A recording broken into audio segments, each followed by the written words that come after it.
Selamat pagi, saudara-saudara. Ketemu lagi kita di mata kuliah Financial Management. Hari ini kita akan berbicara perkiraan arus kas dan analisis risiko. Kalau minggu lalu kita bicara tentang capital budgeting teknik, kita hitung yang namanya payback period, discounted payback period, profitability index, NPV, IRR, dan NIR. Nah, semua perhitungan minggu lalu itu basisnya adalah net cash flow. Nah, masalahnya net cash flow itu dari mana perolehannya? Maka kita akan melihat dari pertemuan minggu ini. Nah, ini sebelum kita masuk contoh, mungkin ada baiknya kita lihat rumus dasar untuk melakukan mencari net cash flow. Nah, di sini capital budgeting cash flow, saudara lihat di sini. Dalam suatu project, biasanya ada 3 komponen cash flow. Yang pertama adalah initial investment, yang kedua operating cash flow atau yang saya singkat nanti sebagai OCF, yang ketiga adalah terminal cash flow. Apa yang dimaksud dengan terminal cash flow? Terminal itu adalah tempat pemberhentian. Nah, yang namanya bisnis dibangun, itu dibangun dengan prinsip going concern. Sekali dia dibangun, dia akan berumur hidup selama-lamanya kalau bisa. Nah, masalahnya kalau umurnya selama-lamanya, tentu kita akan memperoleh kesulitan bila menghitung NPV dan IRR. Maka kita buat seolah-olah pada tahun keempat, perusahaan itu kita terminasi, kita off-kan. Semua aset kita jual, kita dapat nilai berapa. Itulah yang namanya terminal value. Okay? Nah, rumus dasarnya, initial investment didapat dari kalau kita membuat suatu proyek, pasti kita akan beli aset, beli pabrik, beli mesin, dan macam-macam. Nah, kemudian ada biaya pengiriman, ada biaya pemasangan, dimasukkan semua. Nah, kalau kita sudah melakukan pembelian aset, tentu net working capital kita, modal kerja kita terkait dengan persediaan bahan baku dan macam-macam akan berubah. Biasanya akan meningkat. Kalau kita beli aset baru, biasanya net working capitalnya akan meningkat. Maka, diperoleh initial investment sama dengan investasi awalnya adalah biaya pembelian plus biaya transportasi kalau ada plus biaya instalasi atau pemasangan. Kemudian plus minus net working capital, biasanya plus net working capital. Karena kalau kita pergunakan mesin baru, maka mesin kita lebih efisien sehingga kita bisa menambah pembelian bahan baku. Okay? Kemudian yang kedua, operating cash flow. Operating cash flow didapat dari laporan laba rugi yang disesuaikan. Nah, kita lihat di sini, revenue dikurangi biaya, namun biayanya tidak termasuk depresiasi dan bunga. Terus dikurangi dengan biaya depresiasi, maka ketemu earning before interest and tax atau laba operasional. Dikurangi dengan tax, biasa kita sebut earning before biasa kita sebut sebagai NOPAT, Net Operating Profit After Tax. Didapat dari rumusnya EBIT dikalikan 1 minus tax. Nah, kemudian kita tambah balik biaya depresiasi. Kenapa? Karena sampai NOPAT, ini kita lihat, ini diambil dari laporan laba rugi. Nah, biaya depresiasi telah mengurangi pendapatan. Padahal dalam biaya depresiasi tidak ada pengeluaran tunai. Sehingga ketika kita menghitung arus kas, maka ini harus ditambah balik. Sehingga diperolehlah operating cash flow tiap tahun. Masukkan operating cash flow tahun pertama, tahun kedua, tahun ketiga, tahun keempat. Oke? Berikutnya terminal value. Tadi ingat, perusahaan didirikan dengan prinsip going concern. Berarti dia akan hidup selama-lamanya. Nah, masalahnya kita akan kesulitan dalam melakukan valuasi. Maka kita buat seolah-olah setelah tahun keempat, perusahaan kita terminasi, kita off-kan. Nah, bagaimana kalau kita off-kan di terminal cash flow? Tentu aset-aset akan dijual. Kalau kita menjual aset, maka kita memperoleh pendapatan. Maka sesuai peraturan, maka saudara harus membayar pajak. Berarti kita kurangi dengan pajak. Nah, selain mesin dan bangunan yang kita jual, juga bahan-bahan baku dan bahan-bahan jadi kita akan jual semua. Maka biasanya akan dikurangi lagi dengan net working capital. Sehingga rumus terminal cash flow adalah penjualan aset dikurangi pajak ditambah kalau kita berhasil menjual net working capital, maka ditambah dengan net working capital. Oke? Ini adalah rumus dasar capital budgeting cash flow. Sekarang kita akan kembali masuk ke materi yang tadi. Oke, kita lihat di sini. Nah, misalnya kita akan melakukan pengadaan suatu proyek. Total biaya yang dikeluarkan untuk beli mesin tersebut adalah 200.000, biaya pengiriman 10.000, biaya instalasi 30.000. Berarti total biaya kita untuk membeli mesin ini adalah 240.000 US dollar. Ini adalah harga perolehan dari mesin tersebut dan ini menjadi basis untuk melakukan penyusutan. Nah, akibat dari kita membeli mesin baru, maka inventorinya naik 25 dan utang lancarnya naik 5 dolar. Berarti totalnya net working capital akan berubah sebanyak 20 dolar. Dampak pada operasional, dengan kita menggunakan mesin baru, maka penjualan barunya akan meningkat menjadi 100.000 unit per tahun dengan harga 2, biaya variabelnya 60% dari penjualan. Nah, kemudian diketahui pula umur ekonomisnya 4 tahun, depresiasinya MACRS 3 tahun. Nah, apa yang dimaksud MACRS 3 tahun? MACRS itu metode penyusutan di Amerika. Kalau 3 tahun, maka di sini kita akan lihat, ini ada persentase-persentase yang telah ditetapkan oleh peraturan di Amerika. Tahun pertama akan disusutkan 33%, tahun kedua 45%, tahun ketiga 15%, tahun keempat 7%. Nah, sehingga total 1. Nah, 240 dari mana? Ingat tadi, beli mesin, biaya pengiriman plus biaya instalasi 240. Ini yang kita jumlah semua ini adalah 240. Nah, kemudian nilai sisanya pada akhir tahun keempat 25.000 dolar. Ya, 25.000 dolar nanti kita akan bandingkan nanti dengan nilai penyusutan, nilai buku penyusutan, ya. Kemudian tarif pajak diasumsikan di Amerika 40%, cost of capitalnya 10%. Maka kita mulai menghitung arus kas relevan, apakah proyek ini akan kita terima atau tidak. Oke. Nah, ini sama persis dengan tadi yang rumus dasar, initial cost, kita keluar awal, investasi awal, kemudian setelah tahun pertama, tahun keempat saya dapat operating cash flow, tahun keempat kita seolah-olah terminasi. Kenapa tahun keempat? Tadi diperkirakan umur ekonomis perusahaan adalah di tahun keempat. Maka ketemulah NCF hari ini, NCF tahun depan, dan seterusnya. Inilah yang minggu lalu saudara pergunakan dasar untuk menghitung NPV, IRR, Profitability Index, payback period. Itu dasarnya dari sini.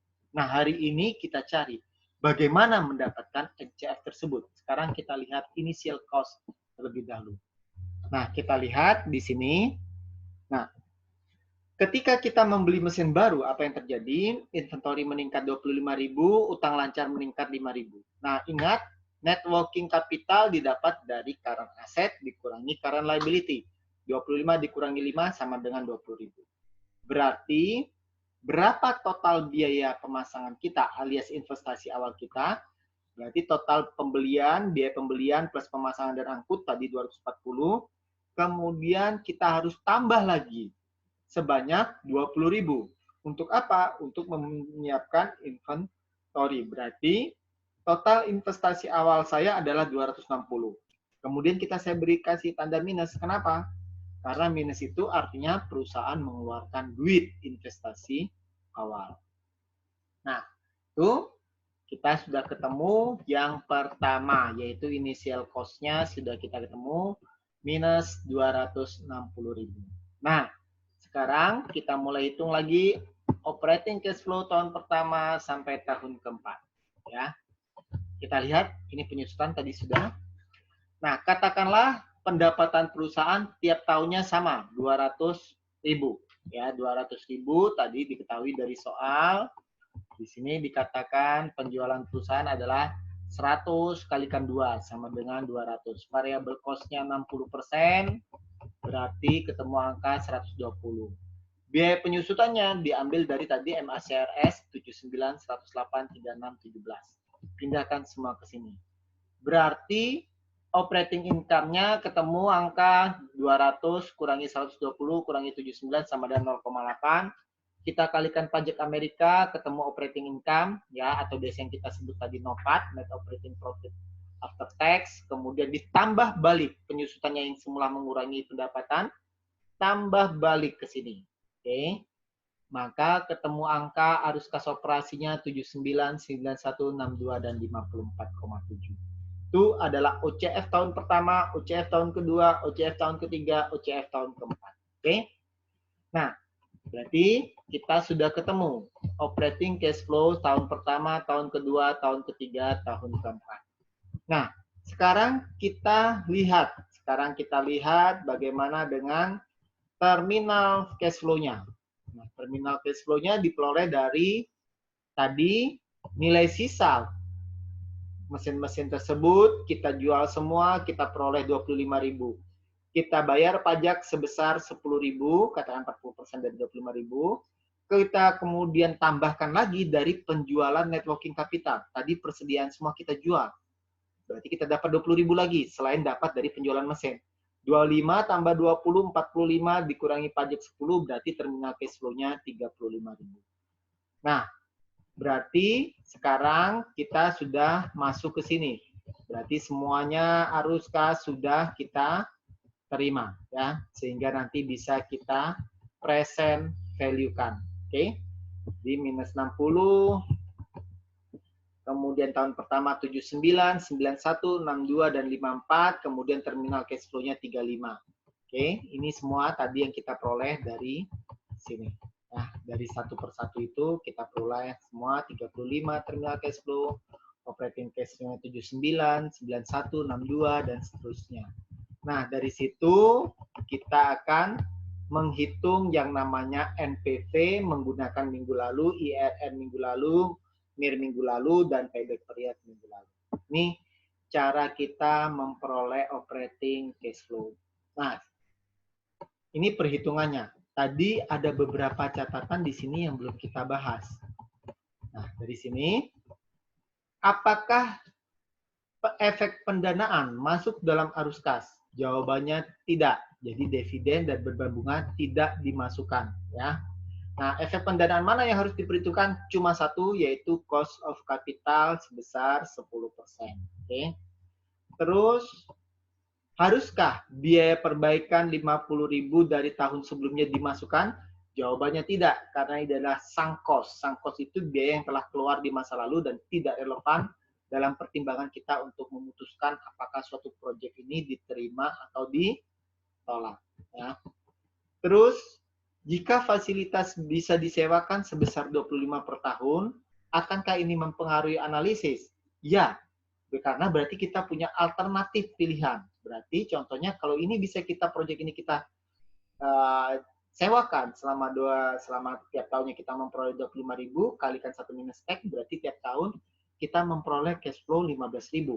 Bandingkan saja dengan tadi yang cash flow perusahaan, ternyata ini lebih besar 79. Ya, sementara kalau disewakan cuma 15.000.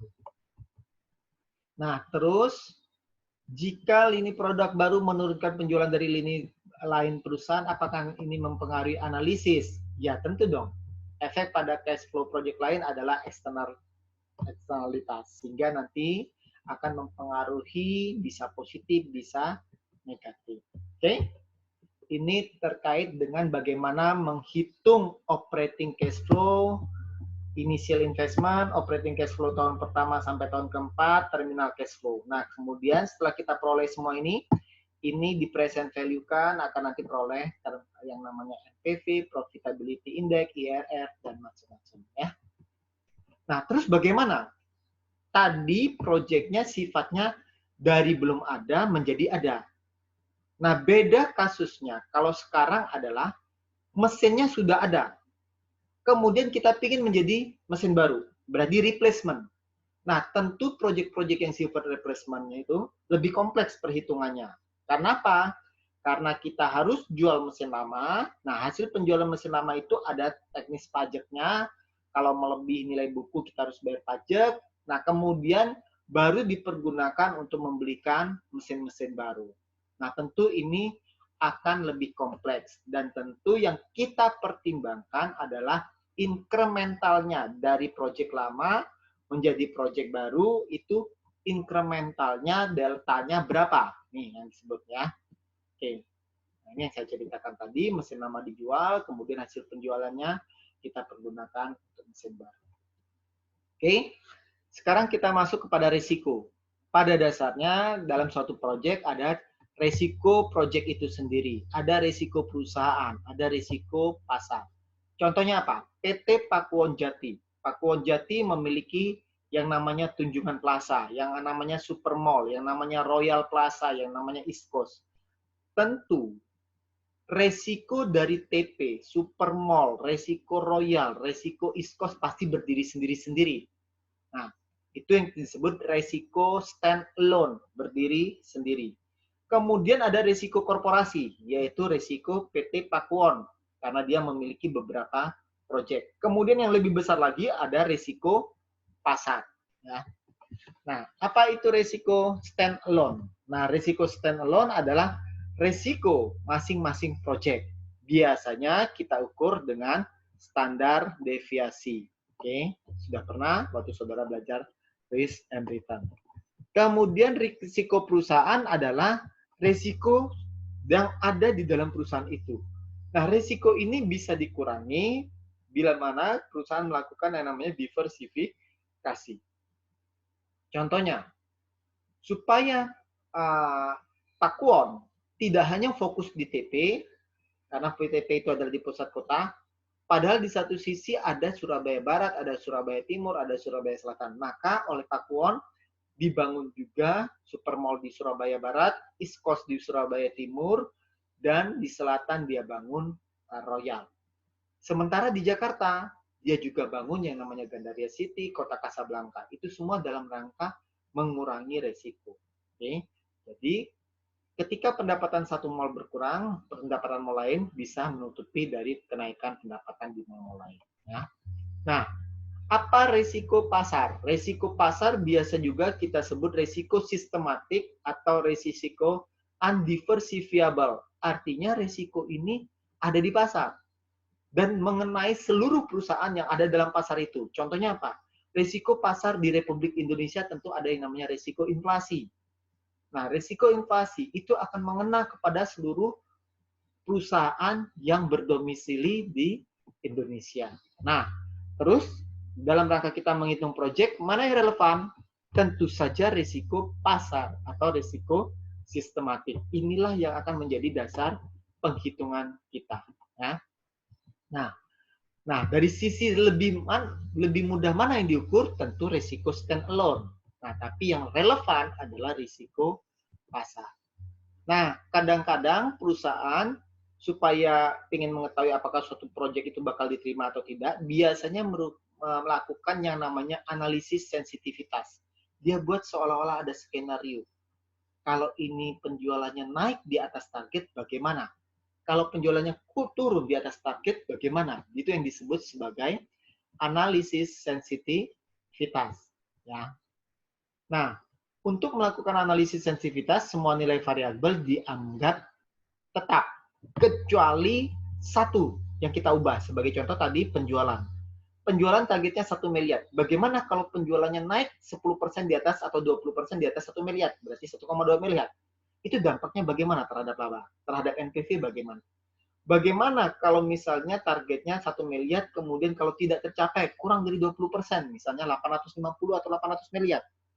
Maka di situ nanti akan berpengaruh terhadap NPV perusahaan. Apa keuntungan dari analisis sensitivitas? Pertama, kita bisa mengidentifikasi variabel yang mungkin memiliki dampak potensi terbesar bagi cash flow perusahaan. Kemudian kekurangannya apa? Tidak mencerminkan efek diversifikasi. Ya. Terus bagaimana jika inflasi yang ada diharapkan 5%? Apakah NPV akan bias? Nah, tentu kalau inflasi meningkat, nanti tingkat diskontonya juga akan meningkat. Karena inflasi itu akan tercermin melalui tingkat bunga. Nah, tingkat bunga itu dijadikan tingkat diskonto. Misalnya inflasinya naik 5%, otomatis tingkat bunga akan naik 5%. Kalau kemarin inflasinya 3%, real bunganya 3%, berarti 3 plus 3 sama dengan 6%. Bagaimana kalau inflasinya naik 5%? Berarti real bunganya 3% ditambah inflasi 5%, jadi 8%. Nah, tentu juga akan berdampak pada penjualan. Penjualannya juga yang tadi semula 200, 200, 200 semua, sekarang akan naik menjadi 5%. Revenue-nya naik menjadi 210, tiap tahun naik 5%, 5%. Dan tentunya berdampak pada operating cash flow. Bandingkan dengan yang tadi yang cuma $200 semua tiap periodenya. Oke. Nah, dampaknya apa? Tentu dampaknya akan mempengaruhi NPV-nya. NPV-nya sekarang menjadi 15 juta, IRR-nya menjadi 12,6. Ini apabila ada inflasi naik 5%, maka penjualannya naik dari semula 200 jadi 210, dampaknya operating cash flow naik. Bandingkan dengan yang tadi, coba kita lihat sebentar. Nah, tadi kita melihat semuanya 200 sehingga diperoleh arus kas operasinya sekian. Nah, tentu nanti akan berdampak pada efek NPV dan IRR-nya. Jadi semula NPV-nya minus, IRR-nya 9, sekarang berubah menjadi minus dan IRR-nya 9. Nah, sekarang berubah menjadi NPV-nya tidak positif, IRR-nya naik menjadi 12,6. Nah, ini keuntungan kita menggunakan sensitivitas. Nah, terus ada lagi namanya skenario. Nah, kalau skenario kita bisa memperkirakan variabel-variabel mana yang akan berubah secara berbarengan. Itu bedanya dengan sensitivitas. Ya, kalau sensitivitas cuma satu, misalnya penjualan saja yang naik, dampaknya terhadap laba, cash flow bagaimana. Kalau skenario kita bisa jalankan, kalau penjualannya naik bagaimana, kalau misalnya biaya tenaga kerjanya naik bagaimana, kalau biaya listriknya turun bagaimana, semua akan bisa berjalan bersamaan. Nah, nanti kita akan bisa membuat base skenario dasar, kemudian skenario terbaik atau best skenario, dan skenario terburuk, worst skenario. Oke. Nah, ini mungkin ditambahkan untuk analisis skenario, bila mana kita ingin membuat yang best skenario, berarti penjualannya kita, ini skenario optimis, penjualannya naik, biaya kita tekan, atau worst skenario, penjualannya rendah, biayanya tinggi. Ini adalah the worst skenario, alternatif terburuk. Dasarnya tetap semua. Oke? Berarti demikianlah pertemuan kita hari ini. Semoga bermanfaat. Selamat pagi.